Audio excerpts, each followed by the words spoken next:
tried to free your mind, Neo, but I can only show you the door. You're the one that has to walk through it.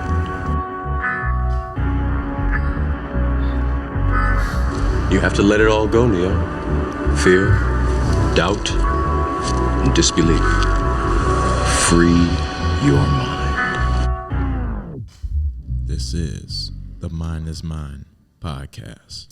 What it do, ladies and gentlemen? Welcome to another episode of the Mind is Mine podcast, episode 2. In all reality, this was episode 1, technical difficulties. So now this is episode 2.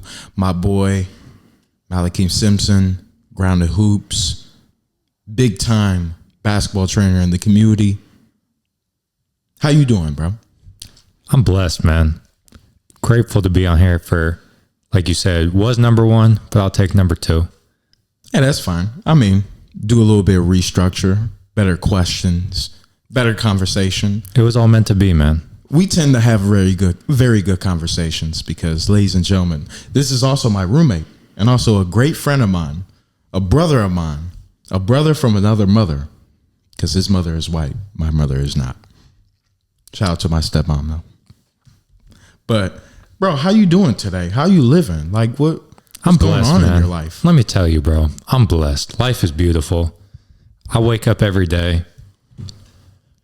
I can do what I want. I'm in control of what I do. God's in control, but I wake up every day and I do what I love. Yes, sir. It's a blessing, man. I wake up and I never take it for granted. It's beautiful, man. Yes, sir. Yes, sir. Hey, so before we get started, I would like to go over why. So one thing I like to do now, didn't do it with Roro, but I'm a big music fan. I love music. Absolutely love it. It has changed my life. And now that I have a different perspective with me being older towards music and being able to understand its language a lot more and the importance behind it, we got 2 albums. This album I picked, Songs in the Key of Life, classic by Mr. Stevie Wonder, one of the greatest. You pick Untitled Unmastered, Kendrick Lamar. Why'd you pick that? I like the color. The color does suit GroundedHoops. Dark green is my favorite color. Dark green, fire. But also, Kendrick is on the Mount Rushmore for sure. Mm-hmm. One of the GOATs. For sure. 100%. For sure. This is a question I did not write down. Just came off the top of the dome, honestly. Those are the best ones. You are a big fan of hip hop and rap music. And we know that hip hop and rap music and basketball have a very close relationship and are pretty much intertwined. How have you felt the impact of hip hop within the basketball community? I mean, the game as a whole, the culture of hip hop and hoops are synonymous, really. I mean, you see rappers sitting courtside at games and NBA players going to rappers' concerts and bringing them on stage and stuff. And the songs mentioning the players. Yes, the shout outs and songs and stuff. So it's basically the same thing at this point. Oh, yeah. Pretty much. I think basketball and hip hop wouldn't be where it's at without each other. Honestly, it's a match made in heaven. When you think of basketball, you think of hip hop and rap music. Even just like, I didn't mean to interrupt, but even just something like the layup lines before games, got the music bumping on the speakers, and you got the adrenaline going, and you feel fly. I remember when we were at Webster, they would play swag surfing. I know swag. Yeah, sure. And the whole crowd would get into it and everything. And bro, that's just lit. Like, that's gotta fire up everybody in that gym for real and get them ready for what's about to happen. And, obviously watching Webster, that's always a good place to be in terms of great basketball to watch. So your journey from youth basketball to high school to college and now where you're at now as a trainer, looking back at it, how would you describe that journey pretty much? Full circle. For a circle. Okay. I think I started playing in like second grade. Shout out to the Hoopsters, YMCA basketball. And I remember like the first couple practices, it was like the first one that we like scrimmaged. My first time going live, and I just like burst out laughing because it was just so fun. Facts. Like I grew up playing baseball, and then I got out because like baseball, you have, for the most part, like the outcomes are kind of determined. You get a hit, you ground out, you fly out, hit a home run, whatever it is. In basketball, there's 1,000,001 different options of things that can happen on that possession. I mean, baseball too, as well. But not compared to basketball. Basketball too is like, it's timed. So it's like, eventually there's a good possibility that this game will get down to the wire because, you're being timed. Baseball doesn't really have a time limit, and that's kind of where you lose fans. Basketball keeps that fast-paced environment. And I see what you're saying, because especially in a fast-paced environment, a lot of things can happen. A lot of moving parts can happen, and anything can change. In 1 minute, the game is tied. 3 minutes later, the other team went on a 20-0 run, and it's completely different ball game. I mean, it can happen with any other sports, but basketball, with the pace and how it's being timed too, I think that really gives you like on the edge of your seat type of feeling the entire game, especially depending on who's playing and who has who in terms of players. So just in terms of like in a possession, I can shoot it, I can pass it, I can in and out cross, I can in and out cross, tween behind, step back. Facts. So like just the amount of options, the freedom was just exhilarating. It was just so much fun. And so then, that was like second grade. So sixth grade, middle school, get to high school. And, I felt like I worked hard. But then like, I felt like I should be spazzing. I played JV my freshman year. Your 14s, all that should be on varsity. So we all been there. I felt like I should have been getting more results in games because I was working pretty hard.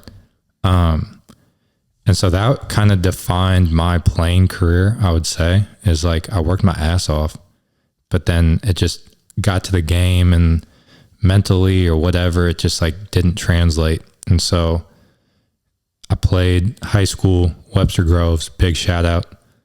Big shout out to Webster. Big shout out. G, baby. Could have an entire episode of what that program means to me. But TTW. Yes. And then shout out to Jay Blossom, shout out to Scott Stalkup. Mathis? Shout out to Mathis. Shout out to Mathis. Blossom and Stalkup were the head coaches. Yeah. For sure. But shout out to Mathis for sure. Carrying on the tradition. But then get to college, work my ass off again, didn't play a whole lot. Stopped playing, tapped into training. And then the reason I say it's full circle is because I started like researching the science behind how players learn skills and how the workouts translate to a game. And so kind of read books and watch videos. And so then you start connecting dots and it's like, oh, okay, I see what I was doing wrong when I was in high school. And it's a huge rabbit hole, but something that goes into getting those results is tapping into your creativity, exploring different solutions, having the freedom to explore. And so I say it's full circle because that's kind of that is my training style, is allowing players to explore and have fun doing it, which ultimately translates to a game better. So it's full circle. Yeah, you're behind the scenes now. So it's like you're not playing and the what ifs are completely different for you. It's like what if I show this player this move rather than you like actually doing it on the court? Like the what ifs completely change, and it's more on the players. And it's like, I love that because you're really focusing not only on your potential as a human being, as a basketball trainer, and just overall, you know, a guru in basketball in general, but also now you're dealing with other people and dealing with other people's potentials and their skill set and their creativity. And you guys are working together to mold something great. And I love that. I think that doesn't get recognized enough in any sport or any form of art. Is not only the artist, but the mentors behind them, the trainers behind them. Because they're the ones that really lay that foundation, along with the coaches as well. But they lay that foundation for what that player's or what that artist's skill set becomes. So what you're doing is you're walking a very righteous path to change the game of basketball through each player that you train. Thank you. I think you said it perfectly. You phrased it as me and the player working together. And that's 100% what it is. Like, you know, I know the science and whatever, but like they're a person, they're not a robot. Yeah. You know, so like the psychological component to it, I want to know what you see or what you feel, like your mindset going into the game. So that's a perfect way of saying it. It's definitely like a collaborative process. Yes, 100%. And I mean, that's one thing I've learned in baseball, and especially looking back on my journey in baseball, because I won't say it's over in terms of like coaching. Playing, yeah, I don't have a desire to play I don't know. anymore. You could make a little comeback. I mean, I could. Go to the league. I could, but I just don't really have that fire. I don't have that drive right now. I mean, I'm sure if I pick up a bat or a ball, just give me a certain amount of time, and like I'll get it down pat for sure. But one thing I've learned, especially being away from the game of baseball, is that it's a relationship game. It's a relationship that, most importantly, that you have with yourself and your confidence, courage, discipline, but also the wisdom that you get from the game. And there's many different forms and different outlets of how you can get the wisdom from the game. Trainers, coaches, experience. And looking back on it, I realized that I've learned very valuable lessons, not only for the game, but for life through the sport. And that sport has been a medium for me to be a better person, to be a better man, and pass that wisdom on to my friends, my family, later on my children as well. And then whoever I train, if I decide to go back into that route for baseball. But the biggest relationship that I learned, especially looking back on it, is that it's not just a game filled of skills and winners and losers, but it's also art in general. So my question is, let me pull this up so I can make sure I can get it right. How would you explain to someone that basketball isn't just a sport, but it's an art form? Great question. Fantastic question.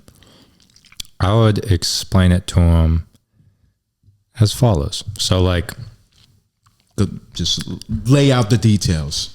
Go ham. So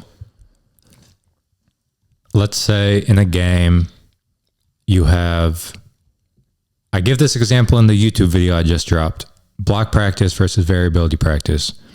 But so offense on the wing, defense on their hip, and then a help defender in the paint. Attack downhill, 1-on-2, you have to score. So that's a problem.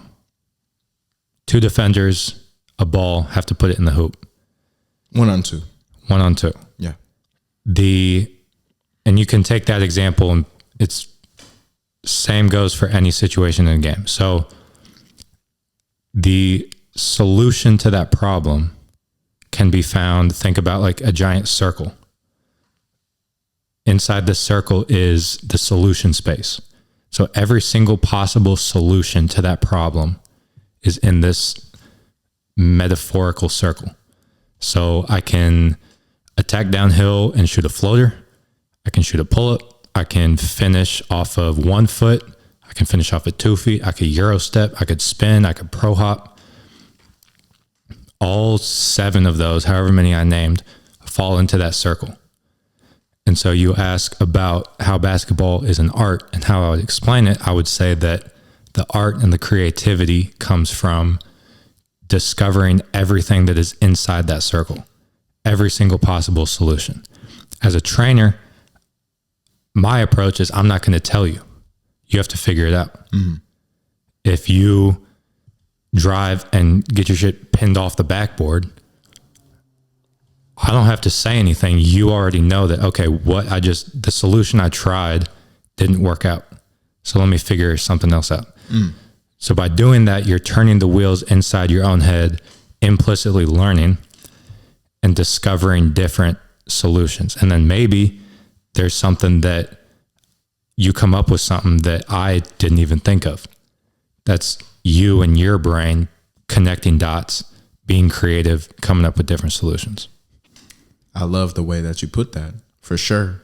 Because it's just something, it may look so simple to somebody that is just a fan or dabbles in basketball just a little bit, that 1-on-2 situation. But for somebody that is actually like in the game of basketball and does this, lives and breathes the game of basketball, they understand that this is an opportunity for them to really go down the checklist of how many skills can I develop in this one situation right here. So it's like, even if they get blocked off the backboard, I feel like you can still find a solution of like, how can I drive to the basket in a different manner so I don't get blocked at all? Or how can I do this dribble pull up or a fade away or a step back? Or, I mean, you're the guy. You're the guy to really think of these hypothetical situations. But it's just like, it's the skill level. And I think that's why we really enjoy where the game of basketball is, despite what you want to say about defense and all that, and the NBA especially. The amount of skill that is in offensive players now is like something we've never seen before, because it's just like they are really living those hypothetical situations and gearing themselves up to build those skills so they can, figure out that solution, so they can get one step closer to a solution, which is how can I score in certain situations? And I love that. And people are just getting super creative. I mean, you hear about Kyrie. Kyrie talks about it all the time. He's like, I'm not a basketball player, I'm an artist. And I mean, I'm going to just say it, he has the best handles I've ever seen in the NBA. Yes. Like unreal. And I was listening to Iman Shumpert's podcast, and he was talking about him, and he was talking about his approach when he comes down to court and he's one-on-one, and he's just like, there's nothing you can do because there's so many situations that he can put the defender in to the point where he's like, he's unguardable, where he can just blow past you or just freak you, pause, and just get to the basket. Like, I mean, it's incredible to watch. He may not be the best player in the league, but in terms of like one-on-one situations, crossovers and handles, and how to split defenders and break a defense down, he does that tremendously well. There's a clip of when he was in Brooklyn on the Nets. They were at home. I forget who they were playing, but he shot what would have been the game-winning bucket. He missed it, but I bet you've seen it. He like spun and then like fell on the ground a little bit, and then he missed the game winner and got back up. That was one of like the first games that he was in Brooklyn. I remember that. I think that might have been the first game. That might have been the season opener. You're right. It definitely was like his first couple games, for sure. But that's something that like you can't teach that. That's street ball. That just comes from playing against other people, just adapting. I mean, I think the player that really showed that basketball is not just a sport filled with winners and losers and competitiveness, but it's an art, probably Kobe Bryant, because the amount of skill and the amount of time he focused on building that skill level and the amount of creativity. Like if you watch him, and I mean, what's special about him too as well is like, it's not only on offense, it's on defense, because he was a tremendous defensive player. Like he'll lock anybody down, I feel like. And like he will harass you. And he took his skill set even further into trash talking too as well. Like he got so strategic to learn other people's languages and trash talk them in your language. And nobody else on the court knows what you're saying. It's incredible to me. That's an art, in my opinion. It's like taking competitiveness and seeing what is the creative ceiling or the creative possibilities behind competitiveness. And I mean, that's where I'm at in life right now, is exploring different environments of how I can be competitive, because when I'm in that competitive mode, I'm looking at everybody as my teammates, even if I'm playing against them. Let's say we're at Tower Grove playing and we're losing. I don't look at the situation as me trying to beat these guys. I'm trying to beat myself. How can I be better this play, this possession, than I was next possession? And here's a perfect example. Not yesterday, but last time, Sunday, you saw that I was forcing shots, and this was the trainer in you. You're like, just let it come to you. Just, you know that you can spot up, knock it down. That's all I ask for you. And then if you have an opportunity to drive, just do that. And when I kept it simple like that and not continue the same mistakes over and over again, got more creative on my off-ball movement and where is the defense weakest? Who can I exploit the most? And then spot up or find a place to drive. When I started doing that, I started scoring a lot more. So like, I appreciate you for helping me flip that switch and realize that, oh, okay, I'm in creative control right now. And any form of creativity, no matter if it's basketball, no matter if it's baseball, music, film, painting, it doesn't matter. Creativity cannot be forced, because whenever you force creativity, it's not creativity anymore. It has to have a flow, and flow cannot be forced at all. It just needs to do its thing. It needs to take its course. Excuse me. Some of my best ideas have come when I'm on walks. I'm just breathing outside and walking, and then something will come to me. Oh, that's a good ass idea. And then that's honestly the reason why I'm here right now. But that's a different rabbit hole. But like you said, if I'm like pen to paper sitting there trying to force something, it's just not as effective as, like you said, just letting it come to you. Just letting ideas fall into your lap. I mean, the law of attraction, that's basically what it is. But also it's just patience too. Is a big problem that humanity has right now, is a lack of patience, and we're trying to rush things. I mean, I hear people at work all the time, no matter where I'm at, saying, oh, I can't wait for this day to be over. I'm like, dude, we literally just started the day and you wanted it to be over. Like, we're in hour 1 of the day and you wanted to be hour 24. Like, why are we rushing? There's plenty of daylight left for us to change the narrative of what this day means to us and how this day can go.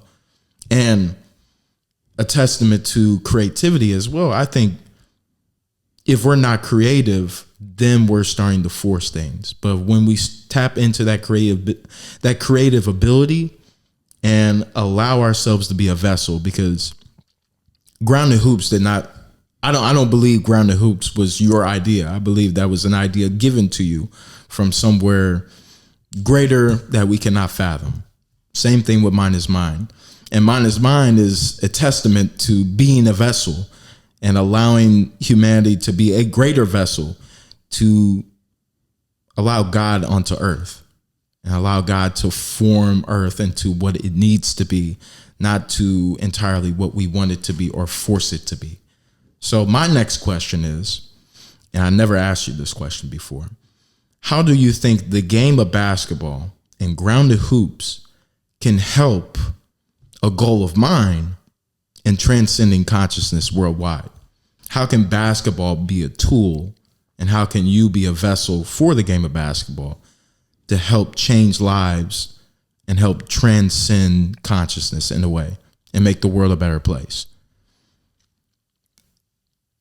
Grounded Hoops, the way we train, it teaches players to trust themselves and realize how much power they have within themselves, self-empowerment. Like sovereignty. Because if a player is struggling with something, my last resort is using words and telling them what to do. I'm going to demonstrate, I'm going to let them figure it out. But the way we train is like you're getting thrown into the fire and you're figuring things out. So by doing that, you develop this confidence in yourself of, okay, I didn't get it at first and it's difficult, but I stuck with it a little bit. And then it became a little bit easier and a little bit easier. And now I'm pretty comfortable with it. And so, I mean, that translates to life. You were speaking earlier about like baseball and stuff, teaching you life lessons. I mean, that's what life is, you know, you're presented with a situation and you have to figure out what the best solution is. And I feel like in basketball training specifically, it's easy for players to become reliant on trainers and coaches to give them the answers and to tell them what to do. Coaching is a little different. X's and O's, where to go. Like you got to tell them some stuff. But yeah, of course. With training, it's very common for the trainer to give the player the answer. And it works in that moment, in that workout, but then they get into a game and they don't have someone telling them what to do. So the resiliency to be able to adapt and solve problems translates to life. I think the best way to explain it in terms of a difference between a trainer and a coach, a trainer, and this is just my way of phrasing it, a trainer teaches you how to play chess. A coach helps you play chess and helps you figure out the game, if that makes sense. No, it doesn't. It doesn't? No. Well, let me reiterate. In a way, the way that I'm looking at it is that a trainer teaches you the tools and the skills that you need to win a chess game. A coach is in real time going to help you win that game in real time. The trainer is not going to do it in real time. That makes sense. The trainer is behind closed doors. So it's like those classes. It's like piano class. You go to the piano class with your trainer, but when you get to that recital, then if you have a coach that's there watching over you and like sponsoring you or whatever it may be, I don't know. In real time, you guys are figuring out the notes, figuring out the orchestration of the song that you have to play, if that makes sense. That makes sense. A coach is very much like in-game adjustments. Yes. This is how they're guarding the pick and roll. So because of that, we're going to do this. So that means you have to do like, for sure. Yeah. Absolutely. Cool. And also, I mean, the coaches are more catered towards like that 5-on-5 type of play as well. Yes. And that's where trainers are super helpful is as a coach, you don't have time to worry about, the development of one player. Yes. Much. Player X, like he gets into the lane and he's always finishing off 2 feet, but sometimes I feel like he can go off 1. Like coaches have so much to worry about that there's simply not enough time to, like you said, worry about each individual player. So that's where trainers come in. Yeah, for sure. For sure. I'm glad I was able to explain that. Yes. In such a way. Yes. Another thing that I love to preach and practice in Mind is Mine is understanding that the mind is the greatest tool of all time. The idea of basketball came from the mind first. You know, Naismith, is that his name? Yes. The peach basket. Shout out to him, man. He created one of the greatest sports of all time. Big shout out to James Naismith, man. Yeah. You were a real one. He was definitely being a vessel when he thought about that one. But it's allowing ourselves to realize that the mind is the greatest tool. And the reason why we force things in life is when the mind starts to take advantage of ourselves and we allow the mind to be in the driver's seat rather than who we truly are, which is beyond the mind and beyond the body, to make the decisions. Because the mind doesn't know anything at all. It's just a tool. It just listens and it reciprocates what it listened to, what it heard. So I think what you do as a trainer, you really slow down the mind and give players the opportunity to be sovereign and make their own decisions through putting them through those hypothetical situations so they can learn through the experience. How can I turn the mind off and get into feeling mode? Because the game not only is up here, but it's feeling as well. Because it's also, like we said, it's an art form. And art form deals mostly on feeling. You know, you can't think of a painting. Like you can, but if you think too much while you're painting, then you start to be like, oh, I should have done this or I should have done that and everything, or this would be better. Allow the paintbrush to guide you. Just like the game. The game should guide you. You shouldn't try to guide the game.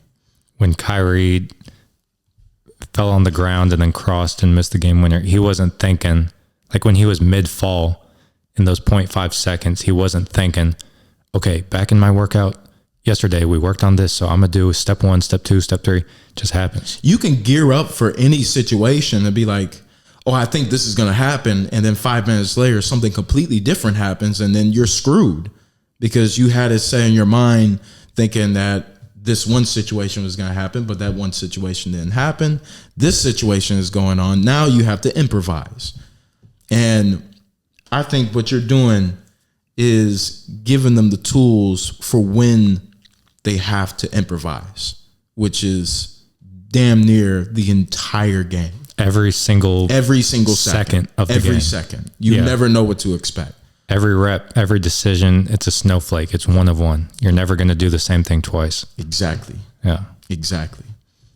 So more back on your journey, when did you realize that you wanted to be a basketball trainer and get away from playing? 2020. Just finished my freshman year at Fontbonne. Shout out to Fontbonne. Played a season there. And then after the season, okay, so for background, coming from Webster, hooping there, it's militant. It's not your average high school. It's basically 4 years of college, more or less. Facts. We're out there grinding. So once I graduated from there, already I was kind of burnt out. But then, let's go play college, man. It's a blessing.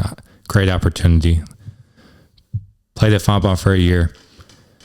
Already after the season was kind of on the fence, kind of wanted to play, also was kind of ready to transition to something else. And then 2020, we got sent home. So I'm at the crib. Boo, COVID. Nothing to do. And so that kind of felt like, well, I was already on the fence. Should I play next year? Should I not? It just it seems like a lot of hoops to jump through. It must be a sign or something that I need to because at the time I was thinking I'm going to just sit this season out and like go from there. I remember that. Yeah. I remember having that conversation. Yeah. And one season turned to 4. But so I did that. Forever. Eternity. One season turned into eternity. And then, so I did that. And then, bro, I'm at the crib, like nothing to do. Like I can wake up at 2 p.m. and just watch YouTube and like do it, like nothing to do. So then after a while that gets exhausting. Oh yeah. Just scrolling on the phone, watching TV. Bored out of your mind. I was staying up till like 6 a.m. just because I could, you know. Oh yeah. But then, so you do that for a while, and then, so this goes back to like a rabbit hole that I was going to go down. Like, after a while, I would start scrolling, and I just felt like shit, dude. I felt tired and I felt gross.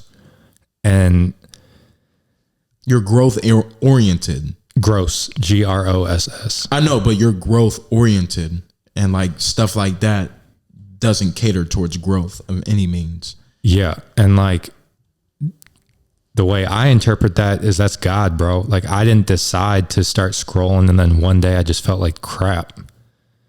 That's him. That's God, bro. That's just something that came to me. I didn't do anything. I just kept on doing what I've been doing for months. Speaking through that idea and speaking through your body, like, hey, it's time for something different. I just kept doing what I've been doing for months. And then one day it just stopped feeling good. Felt terrible. And so then I was like, all right, well, I'm going to stop doing that. And then you kind of look around. It's like, okay, well, what else is there to do? So then, you know, we hop on the productivity train, going for walks, meditating, stretching, working out, journaling, reading books, got back on that, all that type of stuff. And then, so that's where like coaching, the idea came to me, was on a walk. And so I spent that walk daydreaming about drills I would put the guys through, and wow, that'd be really cool. Like Blossom and Stalk Up had a major impact on me and the man I am today, and to be able to do that for other people, like that'd be awesome. And so then again, like you're at the crib with nothing to do. So then my entire day is that, watching film for 4 hours, writing down periodization, different like 4-week blocks of training that we can do for a player to get them, like all types of stuff, man. And so that's where the seed was planted. And then I just never looked back. That's wonderful. I love that. I mean, that comes to another question of mine. In terms of growth, like I said, you're a growth-oriented person, especially now that you figured out who you are, what you want to do, and your purpose and what you want to give to others. In terms of basketball, in terms of training, how has that helped your growth, especially spiritually? Because it sounds like this idea, its source of origin was something spiritual. And now you're just being a vessel for that to happen in the physical realm. 100%. 100%. And that's Grounded Hoops breeds well-rounded athletes and well-rounded people. So there's a spiritual, metaphysical element to it, a mental side to it. We're working on skills, but also like mentally, how do you show up to a game? What's the best mind state to be in for you? Helping people off the court, mentally, all that. So you ask about like how that's helped me is like, if I can't be a hypocrite. Mm-hmm. So if I'm telling them to do X, Y, and Z, I damn sure better be doing X, Y, and Z. I damn sure better be educating myself and being the best version of myself, if that's what I'm gonna ask of them. Can I say something real quick? Sure. That kind of leads me to something I really just realized in this moment is like coaching made you a training, actually, to be more specific, made you more of a compassionate person and be okay with failure and be okay with mistakes, because I can imagine how many missed shots you see daily from the people that you train. And on top of your own mistakes and your own failures in life, I think you became a lot more compassionate because you're able to forgive yourself more and also look past those mistakes and all those lessons as not something negative, but something positive, and giving you and laying down the foundation for a better version of yourself. But you're also seeing that journey on other people, within other people that you coach and that you train on the basketball court.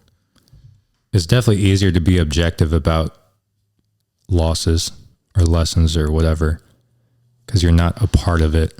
And for better or worse, I mean, it's for better, I would say, but there's a drawback to it. Like, the farther removed I get from playing, the less I can relate to the players. I wouldn't say that. Being a coach and a trainer, I'm not going to school 7 hours a day and socializing with all my homies and then going to the game. And like, I don't care what the student section is thinking. And I'm with them for a small percentage of their day. And so it's easy for me to be objective about things because I'm not in it. I'm not living it to the extent that they are. But you've been there before. You've experienced that though. Right. And so that's why, to me, it's important to keep on hooping, for one. Two, post-workout conversations are my favorite thing in life ever.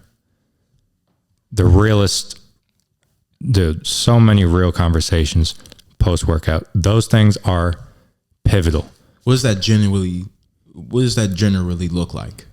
The post-workout conversation. I know that it varies depending on who you're training, obviously, because there's different goals and everything and different situations that they need to work on. But what is like the number one thing that with everybody, no matter who it is, that you generally want to focus on in those, those end talks, wrapping it up?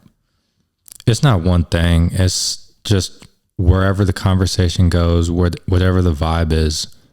Like, we get done with the workout, we're just chilling on the sidelines, sitting down, like whatever's on their mind that day, wherever the convo goes, some of the realest shit has been spoken. For sure. And let me tell you, man, like it's stuff that I will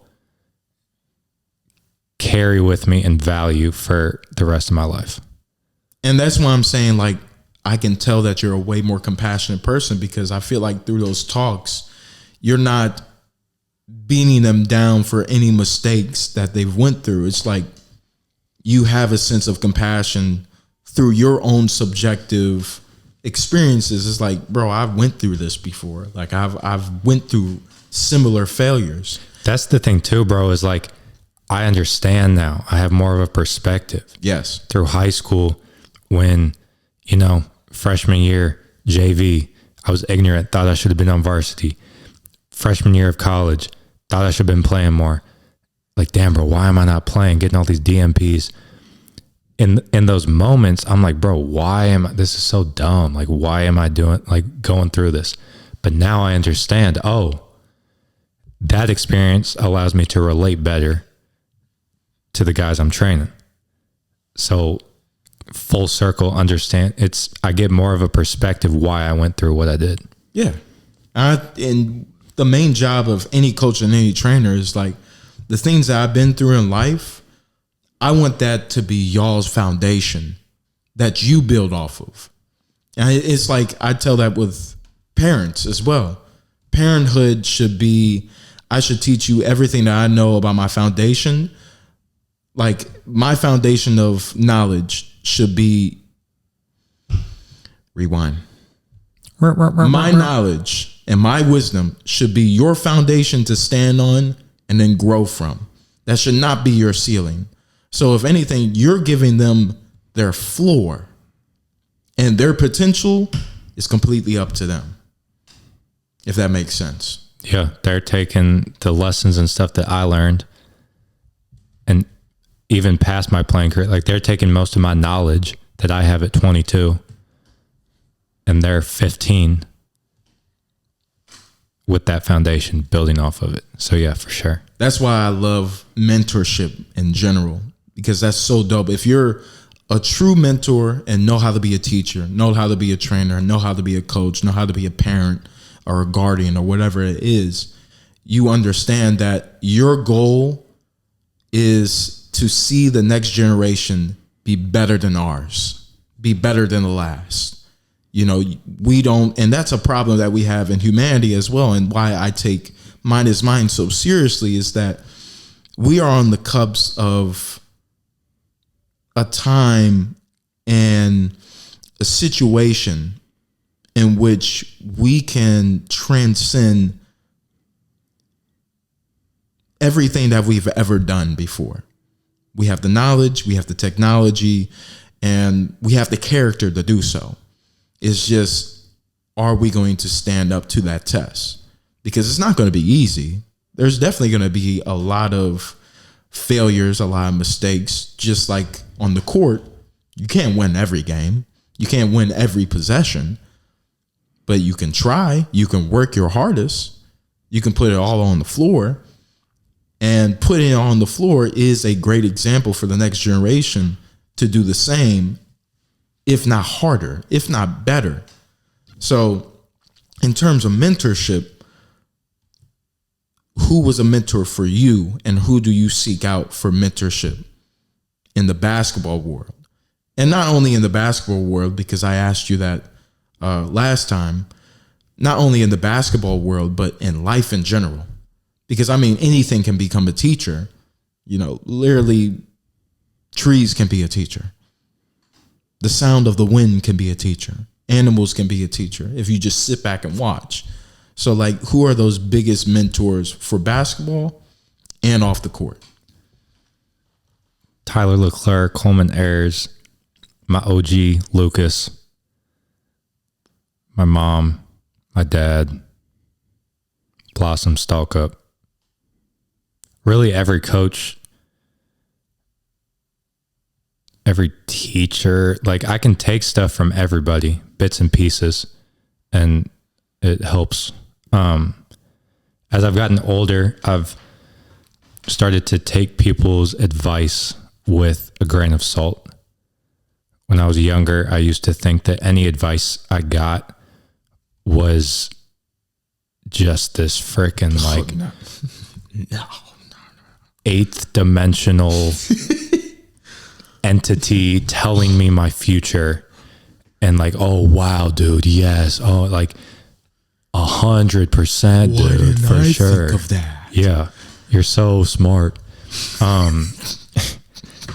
But now I've just done a lot of whatever you want to call it. Soul searching. That's what I was going to say. Soul searching. Yeah.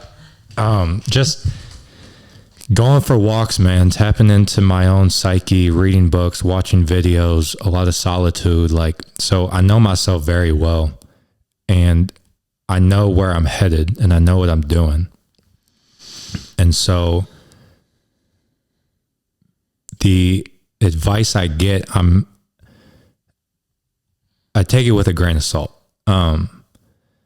That being said, the reason I do that is because of advice I took from people and like just the time I've spent with myself and whatever. So I'm more reluctant now to just take 100% of advice I get, but you have to have mentors. You have to have people around you that are spitting game and on the same wavelength as you. Like, you can't do it by yourself. You gotta get in those rooms. And that's one thing I've learned. It's like, I'm always going to be naive if I don't get in these rooms, if I don't get surrounded by these people. I mean, there's a bunch of people that I look to that are dead or alive. And it's just like, I feel like if I don't listen in a way, then I'm going to be stuck in a certain level of life that I don't want to be at. And that's just, ignorance is probably the best word. You know, we're always going to be in the state of ignorance because we don't know anything. But how can I not be ignorant by this one thing anymore and actually learn what this is? So it's like, I want to learn music. I don't know anything about music. Then I get into story stitchers.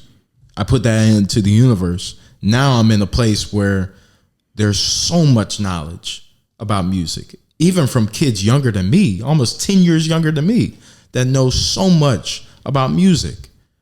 And I'm just learning from them. And then obviously there's mentors that are older than I am, in their 30s, that are teaching me about music. But it's just like, mentors can be anyone and anywhere, and they can teach you anything. Perfect example. I've learned a lot from you since we moved in here, not only within our whole span of our friendship, but like when we got in here into the same roof together, the amount of lessons that I've learned from you and your discipline and what you love to do through Grounded Hoops, priceless. And I love it, bro. That's cool to hear. I appreciate you for that. Thank you. That's cool to hear. I didn't really know that. Oh, bro, my eyes are always peeled. My ears are always open. It's like every day I have it in the back of my head. It was like, how can I be better than I was yesterday? And it goes back to what I was saying about competitiveness and how everybody should strive to have that sense of competitiveness with themselves, not against other people. Don't strive to be better than other people. Strive to be better than who you were once before. Because yesterday is now the foundation of the knowledge I can build off of today.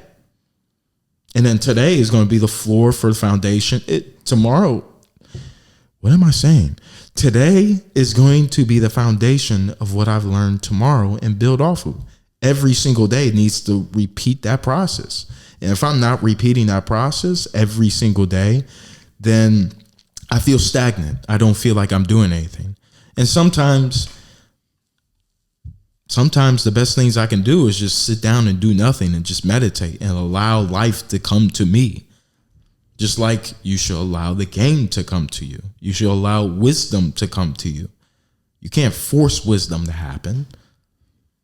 I'm glad you brought that up, because that's definitely something I would, like a trap I would fall into. YouTube calls it toxic productivity. But like I used to always think, I need to be reading. I need to be stretching. I need to be X, Y, and Z. I need to be productive. I need to do this. I need to do that. I need to rush. Yeah. Just not rush, but just for the sake, like I need to be productive. I need to do something. No. Sometimes you just need to sit down and just. Because then that makes you able, you then have the mental capacity to go harder the next day. So the fitness manager at my job now, he told me something that really stuck with me, because I was telling him my fitness journey, what I'm willing to do right now, and how I'm learning that recovery and rest days are equally as important as the days where you go hard in the gym. Equally as important. And he said, rest days might be your most important day, because that's where you get to sit back and create a new plan for what you're going to do next week back in the gym. Same thing for what you do in Grounded Hoops. I see you sitting down just writing notes or just meditating and just breathing. And yeah, it looks unproductive. I don't know what's going through your whole being, not just through your mind and just through your emotions, but throughout your whole being. I don't know what's going on while you're in your room just meditating. Cooking up. That's what I'm saying, because I know what's going on in meditation when I'm in my room just alone and have that quiet time. I know that there's a lot of ideas brewing up. There's a lot of things that are cooking up right now. And necessarily, I don't have to do anything, because when you put yourself in the position to be a vessel, you are constantly listening, not constantly doing. You're constantly being. There's being, doing, and then having. You have to be. And sometimes for you to feel your whole being, you just have to slow down, stop what you're doing, feel all parts of yourself. And it just, you don't even have to ask yourself questions or anything. Just be an observer. Experience the moment. Yeah. If you can't observe the moment, then every single moment is going to go right past you, fly right past you. I'm going to be honest, this conversation is already way better than the last one, for sure. Yeah. It was meant to be. Yes, sir. Yes, sir. So not mine is mine. 5-year plan and goal of where you see Grounded Hoops in the next 5 years. I'll own a gym at some point. There will be some sort of initiative,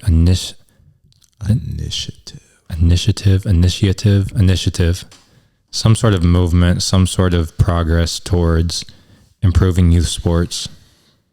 Youth sports is in a weird spot right now.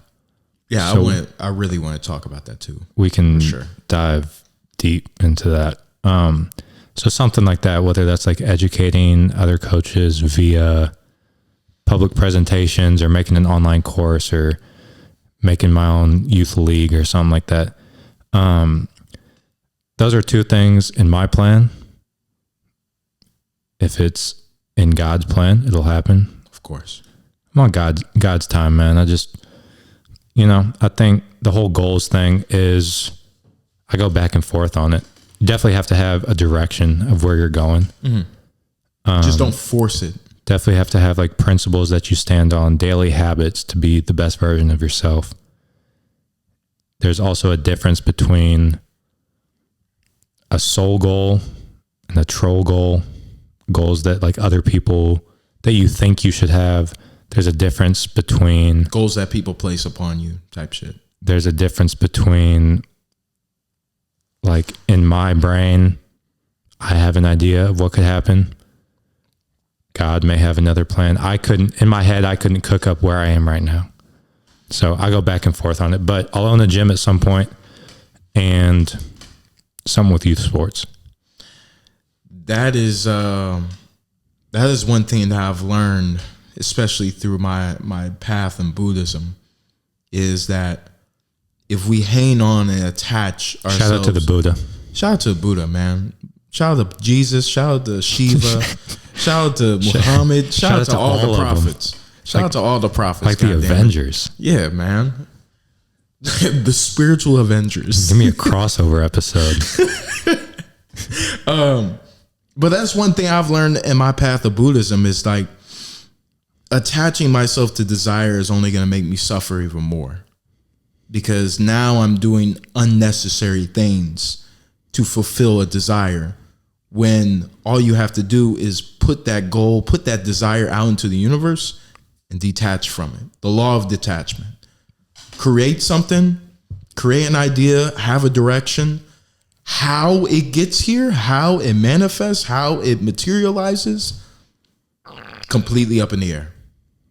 I don't know how it's going to happen. I'm just going to walk the path that I need to walk. And however that looks, we'll see in the present moment. You do what's in front of you with love in your heart. You stay true to who you are. It all works out. That's my simple version of it. That goes back to, once again, full circle. Simplistic. Once again, that goes back to training and not forcing anything. Detachment is not forcing, not even trying. It's just feeling. It's just allowing things to be, because you can't control the game. You can control how you react to a certain thing in the game.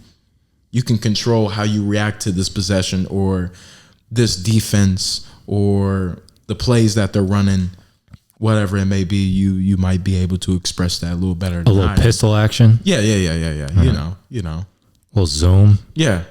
You don't know how that's going to look, but you choose how you react to that. You can't force anything else. You can't force anything. You just have to take a step back and react properly through observation and through feeling, rather than just thinking too much. Because that's when you start doing unnecessary shit. That's when you start having 5 turnovers a game. It's where you start having low field goal percentages, because you're taking 30 shots. You don't need to be taking 30 shots. That's why I love watching Kevin Durant. That man can score 30 off 17 shots, not even 20. The efficiency is crazy. Very efficient. Yes. I know you have your thoughts on Kevin Durant, especially after he moved to Golden State. We all have our thoughts. Yeah, pretty soft. But hey, it is what it is. I still think he's up there. Top 10. He's a great basketball player. Hey, It was just that decision that was kind of. He can score with the best of them. I mean, this is an OKC fan too. I was very frustrated. It was 4th of July. I woke up and I saw the news, and I didn't want to leave my bed. I was very frustrated that you day. said, "I'm about to go to the Webster parade, see some fireworks. It's going to be a great day. Hop in the pool." This was before Webster. This was the summer going into it. Ooh, 2016. wow. Yeah. So I didn't know what I was going to do that day. I probably was going to go swimming or something. Since it's 4th of July, probably going to go see the fam and everything. And then I was just like, you know what? I don't want to leave my bed. I don't want to leave my bed because we just lost our franchise player. But whatever. We're not going to bring back old emotions like that. Detachment. So I'm glad that you brought or you're willing to talk about the spiritual connection, the spiritual relationship that you have with life now, and allowing life to be your teacher rather than just basketball. Is there now or in the future anything that you can bring spiritually into the game of basketball, mostly through your training, that you will share with your players? Something that deals with spirituality, would you bring that into your training? Because I know you like to do mobility and you're big on grounding and knowing how your feet should be connected to the earth a lot of times throughout the day, and the importance with our connection with the earth, which I mean is spiritual in itself. Yes. That I've had, there was one instance where I had a player, or I did it with him, but we meditated after a workout. That's something I've kind of been reluctant to apply. I can more understand often. why. I can understand why. But it's all intertwined with how I interact, how I dap people up, the post-workout convos. Like, it's all intertwined. Whether it's conscious or subconscious, that way of life is being, whatever the word is, they're picking up on that way of living. It's being projected in a way. Yes. Cool. Yeah. Cool. I like that. Because I know you're somebody that has a spiritual foundation, and you apply that to everything that you do, because you understand that if you don't have that element of life, then you're not connected to the infinite. And if you're not connected to the infinite, there's infinite lessons and infinite growth that can come with that. Mm-hmm. Not only through like how you present yourself in the basketball world, but how you present yourself as a human being beyond the title of Malachy Simpson. And yes, your middle name is Skipper. Sorry, I had to tell the whole.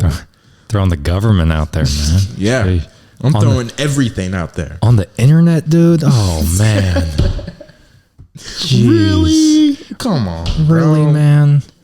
Oh, U Sports. So I want you to, before I were to say anything about U Sports, because I can throw my 2 cents in, because I think it's in a not the best place, honestly, especially within North St. Louis and Black communities as well, or communities in general that don't have the resources that they need or the mentors that they need. What is your current standpoint on youth sports and youth programs? And I mean, you can even venture outside of youth sports, just youth in general. Youth sports is in a weird place, man. Very. It just prioritizes winning more so than it does development. Politics, money. Prioritizes, I mean, it's become more of a cash grab than anything. Like, the business of sports is very real. So then on top of that, you have this push to specialize in one sport at a very young age, which is terrible for you longevity wise. And part of that specializing in a sport is playing it year round, which means playing for like a travel team, getting like private training, going to like a private performance trainer person, and then there's money that has to be given, or like you have to pay those people. So then it's more of like a financial thing, and some people can't afford that. Some people are like borderline, like can't really afford it, but could make it work. And they like want to keep up with everybody else. They don't want to fall behind. So then, okay, let's go year round and pay for this private whatever. And it's just, I don't know, man. I think it's easy for me to sit here and say why that is what it is, but it just, I don't know, man. It hits me somewhere because I kind of relate to that in some way, which it's probably not the time and the place for that, but it just, man. You know, we're open books over here in Mine is Mine. Yeah, I guess it's the time and the place, but you know, grew up. I don't know. Money was definitely like a thought. Oh yeah. At like second grade, I was like, oh damn, I don't know if we can afford this. But we did fine. It's just a weird place, man. I feel like it should be about the long-term plan, thinking about these kids when they're in high school or college or 30. I want them to still be able to enjoy basketball and still find enjoyment of hooping at the park when they're 35. And I guess that's right. I don't know. I don't think it's a right or wrong thing. That it's just a big rabbit hole. It's just in a very weird place. I have a lot of thoughts about it. But the way I see it in my mind is just like access to, I don't know, man. Free play. Too much structure, too much preach, like breaking down the techniques when they're in second grade. You don't need to learn techniques because your movement patterns when you're 10 years old is very different than your movement patterns when you're 12 years old versus when you're 14 versus when you're 16. You got puberty and all this growth stuff, and like, so just play, go be a kid. There's too much structure. That's number one. Are we allowing the kids to have fun? Go be a kid. Like, that has to be figured out first before I can tell you in terms of baseball, before I tell you any mechanics at all, before I tell you anything on how to take care of your arm, before I tell you all of these details, do you genuinely have fun playing this game? Or do you genuinely, with anything, is your love for the game genuine? Or are you just out here dicking around? Because the last team I coached, which was last spring, I was with a good coach. Shout out Coach Roche. He's going to do big things in the baseball world for sure. Our mindset was we got to get these kids ready for high school because they were 8th grade going into their freshman year of high school. And high school baseball is different than youth baseball for sure. You're in a completely different world. Now that competitiveness is focused upon even more. So now we want to breed players that not only have fun playing the game, but can you be competitive and do you have the will to win? If you don't have any of that, then mechanics mean nothing to you. And we had a couple of kids that were just there having fun. I'm like, bro, you paid all this money and we gave you this roster spot just for you to just have fun without any type of long-term goal. And you tell me that you don't want to play baseball after this year. And it kind of upset me because I know there's a bunch of kids out there that cannot afford to play the game that are better than this kid and that will love to be in the position that he's in. But it's just like, I don't know. It just irks me in a way because it's like, I've been there. every time I played baseball, it's like, yeah, I'm having fun and yeah, I'm having jokes in the dugout and everything. But I'm like, when I'm on the field, bro, I'm trying to win. And if we're not on the same page, then there's going to be some friction for sure. And there was definitely friction on the team, like not hating each other, but it was just like, you can tell. Let me find the best way to phrase this. You can tell who wanted to get better and who was just out there just dicking around, pretty much. And it's like, if we have 1/4 of the team is legit wanting to play high school, and like they tell me their goals is like, hey, I'm trying to make varsity first year. And then 3/4 of them is just like, oh, I'm just here to have fun. Then it's like, now the priorities are going to get scrambled and it's not really going to make much sense, because now we're not setting up the kids that want to play at the highest level for success, because we have a majority of kids on the team that don't really have a long-term future or goal in terms of baseball. So it's just like, that brings me to the point of, we need to have better communication with the kids and what they want to do and their vision, rather than just throwing them out there or just collecting a bunch of players to make a team just so we have a team. You know what I mean? Yeah. Especially for like the kids that, I think it's important to bring up that conversation towards the middle or the end of their middle school years, because it's like, you better flip that switch before you get to high school, especially depending on what high school you go to. Because if you go to a private school like CBC or DeSmet, and you have the idea of like, oh, I'm just going to try to play baseball for fun, you're not going to make varsity, bro. And if you do make varsity, you're not going to play. So it's just like, we need to have, if it's youth sports, it needs to be oriented towards the youth and their goals. And I feel like there may be in it, this is a rabbit hole and it can go so many different ways. I feel like it's our mentors too. It's just like, there's some mentors. I've been around great mentors. For the most part, my dad was my coach and he's coached me very, very well. But I've also had other coaches where they'll drink before and after the game. And just dicking around and having fun. And like during the game, they're just having, just joking around and everything. And even in high school, and I'm just like, bro, what are we doing? Like, knowing me, I'm trying to win. It's like, I'm going to have fun regardless. I'm a fun guy. But it's even more fun if we play to win, bro.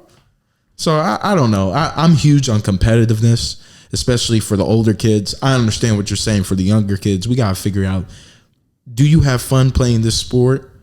And if we have fun, then let's expand upon that. But that needs to be goal number one for really young kids. But for me, all I've coached was young high schoolers or people that are just about to transition into high school baseball.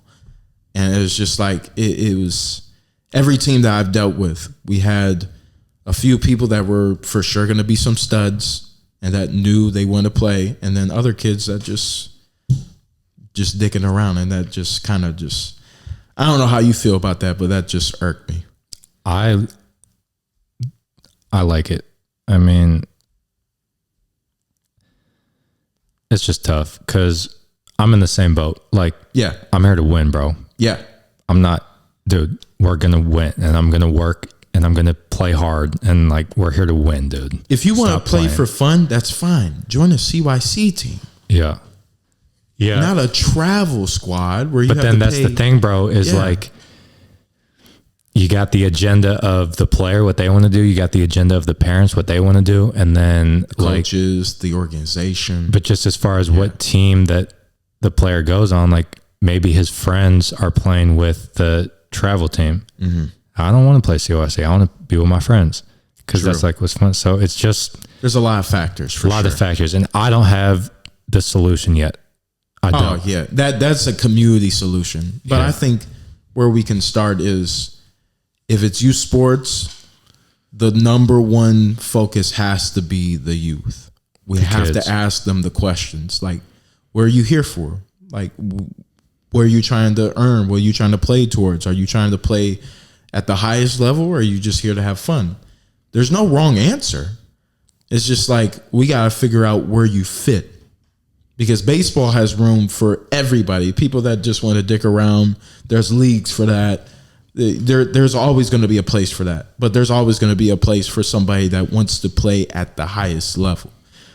Another problem of mine with youth sports is that the costs are it's just getting out of hand, bro. I've played with so many people, and I know so many people in the game of basketball and baseball that are better than me, and that could realistically, if they have the tools, have the time, and have the mentorship, and also the confidence within themselves, which some of these kids did have the confidence within themselves, they just didn't have the other means, they could probably play in the league in some sort of level.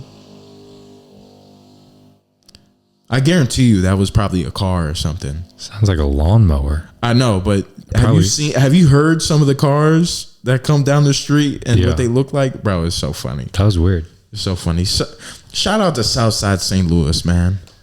You never know what you're going to expect over here. Yes. Yeah. But you see what I'm saying, though? Like, I mean, there's stories of it for everybody that's played in the league. It's like they can tell you this random kid in the park who killed them in the park, but did not have the other means to play at that level, whether if it's money, whether if it's mentorship, whether it's discipline, whatever it may be. And that's why we really need to cater youth sports for the youth and give them the tools that they need. Not what I need, not what I envision this organization to be. What do the kids envision? And then let's build around that. Let's build this for the kids. If it's youth sports, let it be youth sports. Let it be for the youth. And a lot of it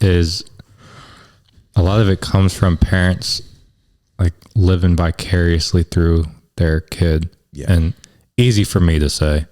Once I'm a parent, we'll see what happens. It's easy to talk, but when it actually comes down to it, I may be doing the same thing. I mean, you're in the position too for you to be like, gear you up to be a better parent and allow your kid to just be free flowing. Yeah, right. We're going to have obstacle courses in the backyard. My son is going to the NBA. If he wants to. If he wants to. Yeah. You never know. He might spark that conversation and be like, Dad, I want to play water polo. Or not even a sport. I'm the only athletic one in my family. That's facts. Maybe my son wants to, what's something random? Like play chess. I don't know. Hey, chess is that shit, man. Yeah. Chess is that shit. Yes. I mean, chess, there's an art to it as well. But again, like, I love that you brought up the focus on youth sports, because there needs to be more focus, especially with me being on both sides, like me playing youth sports and coaching youth sports. I see what we need, and we need, number one, like I said before, and now I'm going to reiterate again, it has to be catered towards the kids. It has to be catered towards the youth. Because if it's not catered towards the youth, if it's catered towards the parents, catered towards money, catered towards clout or a certain image of what the organization or the team should be, then we're not doing these kids justice. We're not doing our due diligence as parents, as coaches, as trainers, as a platform for these kids to play. We're not doing our due diligence at the best that we can be. If that's not the number one reason why we're out here, it's for the kids. Absolutely. Yes. So I'm glad we're in agreement here. Yes. I'm glad we're in agreement. And I mean, like you said, we can talk all day about it, because it just gets. There's a lot of moving pieces, a lot of stuff involved. Yeah, and I mean, with what I'm doing at Mine is Mine too, like I said, gearing up for the next generation and bringing about a new earth, which is a new mindset and a new way to go about life, starting with looking within.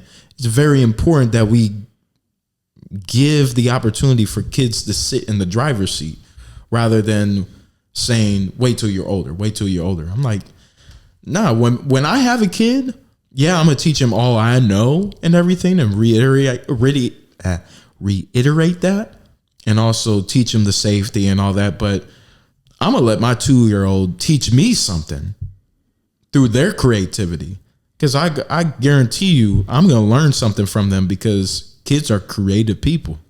You just have to allow the space for them to do that. We can't undermine that. We can't box our kids in at all.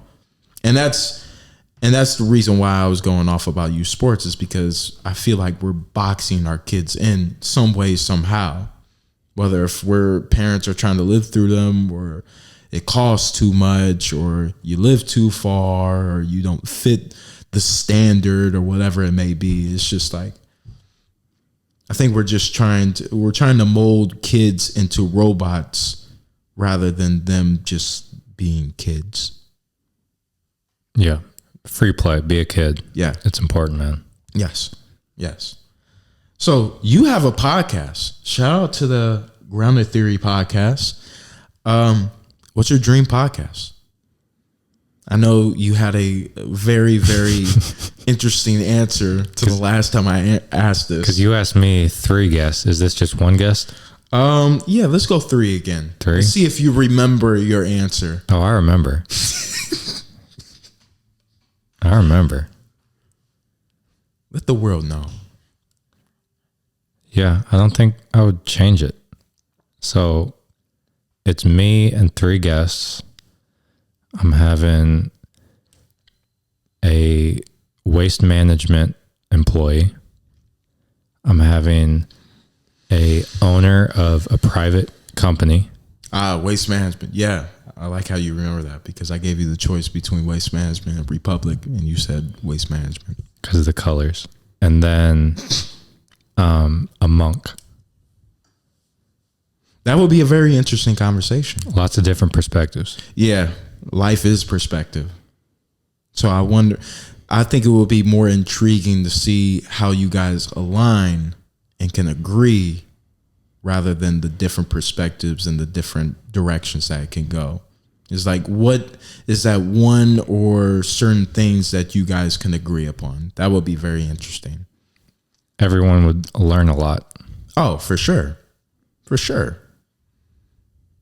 So why do you pick those 3 people? So waste management, monk, and private business owner, you said? Yeah, an owner of a private company. Okay. It'd be 3 very different perspectives. Everyone would learn a lot. And we could all take something from somebody and apply it to ourselves.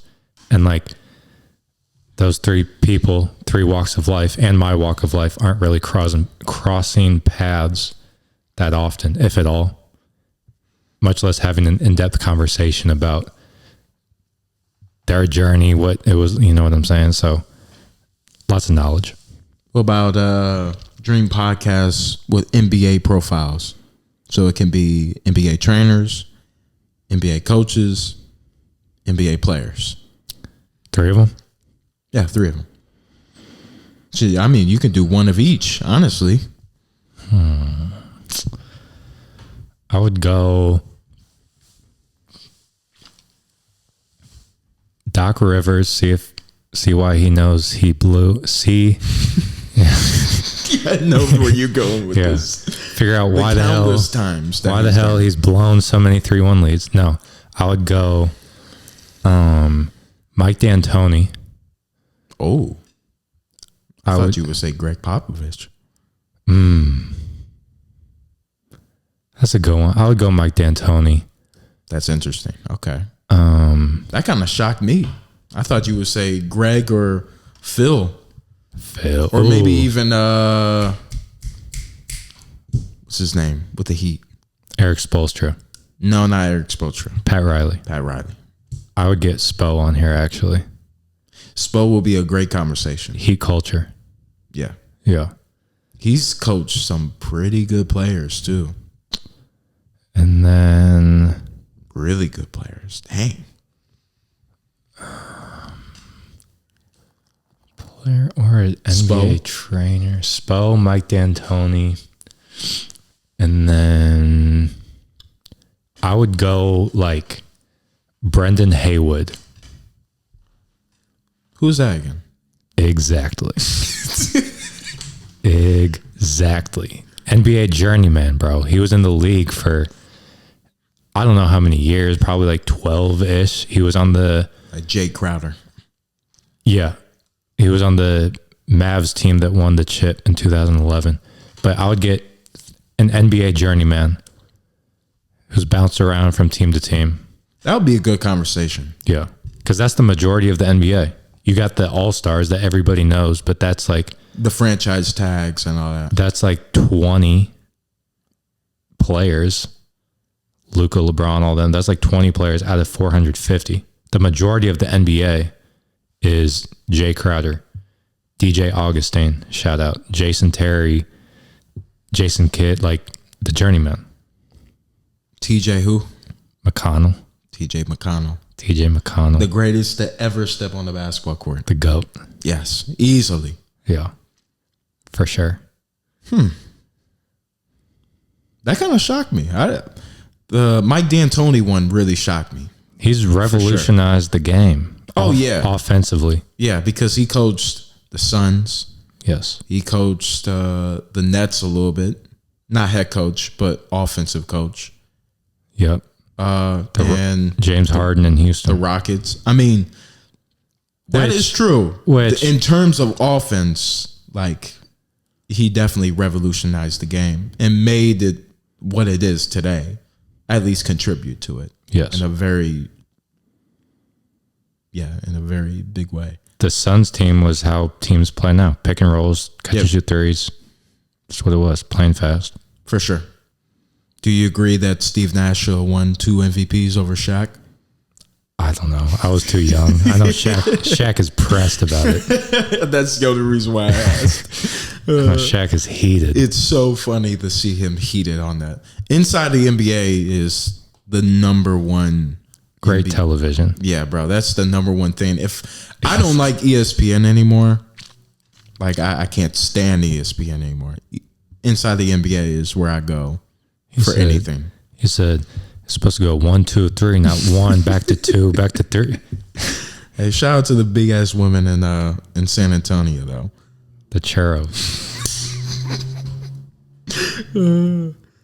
Man, shout out to San Antonio.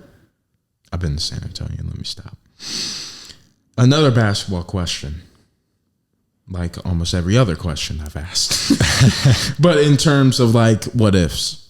Okay. All time starting 5. Okay.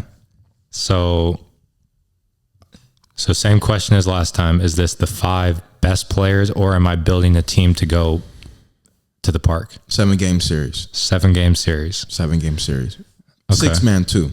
I threw in the 6-man last time. Let's throw in the 6-man. Okay. And who is your coach? Ooh, let's make it even. Because we were talking about coaches. Who's your coach? Starting 5. And 6-man. Okay. Point guard. Steve Nash. We already know who the trainer is. Yeah. This guy. Point guard, Steve Nash. And then I guess all the other, it's kind of positionless. I guess I would take a center. But so point guard, Steve Nash, MJ, Kobe. I would go Shaq. And then I would go Brendan Haywood. No, I'm just playing. I know Gordon Hayward, but I don't know Brendan Hayward. Maybe if you show me a picture. And then let's go. It's crazy that I can't think of any players right now. Steve Nash, MJ, Kobe, Shaq. Tim Duncan. Dirk. Well, you said positionless, so. But I like where you're going.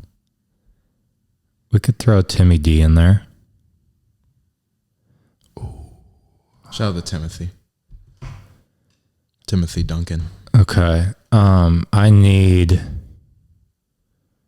me get Ray Allen. As your 6 man? No, that's my 5. Steve Nash, Kobe, Kobe, MJ, Shaq, Ray Allen.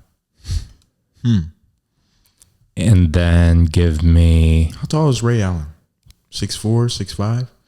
Probably something like that. And then give me...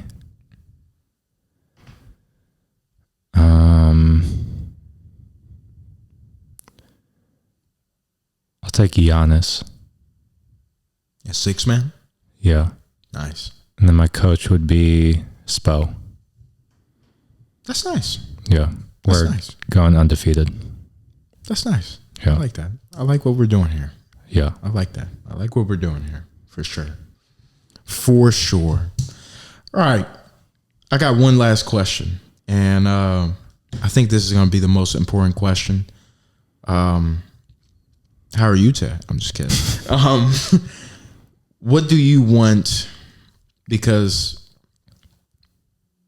all the greats of every expression, basketball, film, doesn't matter. They always say, leave the game like how it was or better when you're done with it. What is the legacy that not only you as Malachy Simpson wants to hold, but Grounded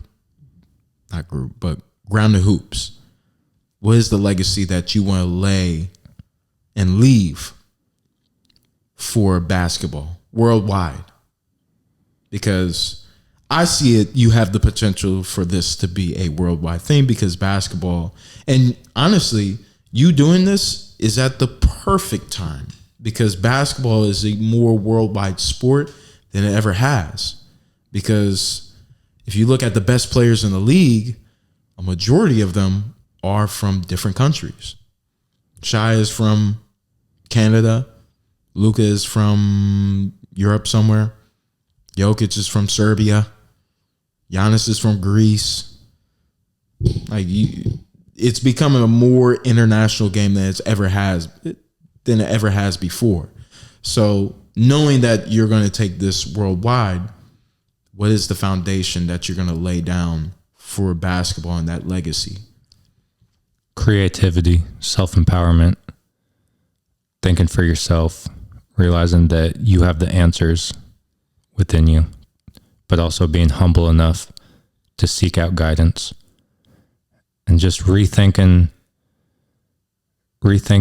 what basketball is, rethinking how you learn skills, rethinking what it means to get better. Just rethinking the game, having fun, being creative, exploring, self-empowerment. I love it. I love it. I mean, that everything that you said is just the same thing can be correlated into their life off court. So I feel like Grounded Hoops is going to set a foundation for people to build off of on and off the court. And I mean, I'm sure that's what you intended as well. We're breeding well-rounded athletes and people. What do you think that Grounded Hoops, what do you think the legacy Grounded Hoops can have for people off the court?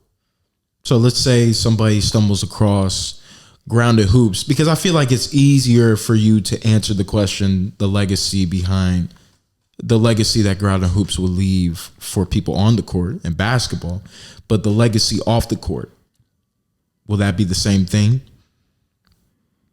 and more? It's changing people's lives, man. Like, again, just realizing the power that they have within themselves, rethinking how they do things, how they think about themselves, how they move in life. Grounded Hoops gives people a different perspective on the court and off the court. I mean, it makes you think. A lot of the things that you showed me that you've shown that you have told me have definitely changed my perspective. And, yeah, you cater it to the basketball court, but it can still resonate with me off the court because I'm not a basketball player. I play for fun. I play for exercise and to boost my competitiveness and creativity. But I feel like knowing you and that you're a people person and that you're a man for the people, not only just for the game of basketball, Grounded Hoops can do something incredible on and off the court. I genuinely mean that. Like I can see that for sure. Thank you. Like I'm sure that you can sit here all day and tell me like what you can see out of Mine Is Mine, but like what I can see out of Grounded Hoops is like a different way to approach the game of basketball that can also be a different way to approach life. And when I think of grounded theory and Grounded Hoops, I think of every time I think of what you're doing, the first player or the first person that comes to mind is Kobe Bryant, because he proved, and he said in an interview, he was like, a bunch of people were giving him these tips of like retirement and like how to get past it, and like you may feel depressed after a certain time. He was like, bro, what are you talking about? He's like, my journey is not over. It's like Kobe Bryant doesn't die with basketball, with the 20 NBA seasons that he's played. Kobe Bryant is, and Mamba mentality is something that you apply to in life, in all walks of life. That's actually a good point, is in terms of like the legacy that Grounded Hoops leaves off the court is like Kobe was embracing retirement because he had other stuff to give his energy to. He won an Oscar. So then like, sorry, it's okay, I forgive you. so then like having other things, like if basketball is who you are, then if you have a bad game, you're a bad person or whatever, you know what I'm saying? So like that's part of the legacy, is helping people realize that there's more to life, the simple pleasures in life, going for walks, all that. I love it. I love it, bro. I love it. One other question. I know I'm with Mine Is Mine, I just don't want to just focus on the videos and the podcasts and educating people of how we can transcend our consciousness and how we can come together through different walks of life and different teachings and ancient wisdom along with modern teachings. But also I want to explore different mediums of how I can get that message out through my creativity. For example, music, film, painting, writing.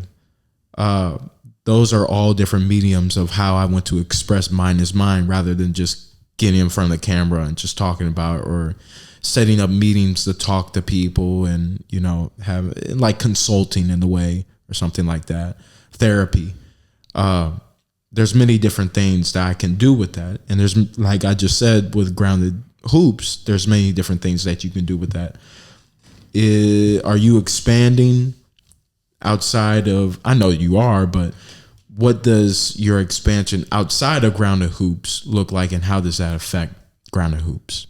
Or is that under construction, top secret? Not top secret.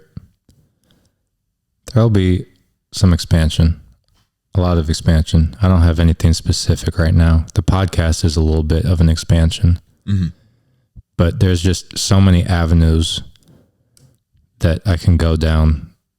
We'll see what God tells me to, we'll see how he tells me to relay his message. But I'm locked in, man. Grounded Hoops. Like that's, there's something to be said about like, well, I don't know. That's kind of off topic, but I'm locked in, man. Like Grounded Hoops is number one. and then when it's time, we'll expand to other things. But Grounded Hoops is number one for sure. Malachy Simpson, Grounded Hoops, the future of basketball. You are the path of how basketball can elevate and evolve amongst other people around the world. I'm sure you're going to meet abundance of people, an abundance of networking, go to an abundance of places, different gyms, different communities all over the world, even the ones that are unfortunate, and don't have all the needs that they need. And I'm sure that you would provide for that as well, because providing for that is helping the game of basketball grow in the way that it's intended to. And you're doing it in a very spiritual way, and I appreciate that. Grounded Hoops, mine is mine. We're on the same type of path. Mine is mine is a business, is a way of life to help transcend consciousness worldwide. The goal is to bring people closer to themselves, to find self-sovereignty within themselves, to change the world through oneness, not through separation, not through division, bringing us back to our spiritual roots, grounded in our own spirituality and our own mysticism, understanding our own psychology and how our inner being is the key to changing the world around us. And Grounded Hoops fits that description 110%. Any last words? Stay grounded. Yes, sir. We out. Thank you for staying after the video. Go ahead and like, subscribe, and comment if you want to. Come on, bro. Share your voice. Follow me on Instagram. Follow me on X, Twitter, whatever you want to call it. And also, check out my blog. Link in the description. Thank you very much. And y'all have a great day. Namaste. Blessings.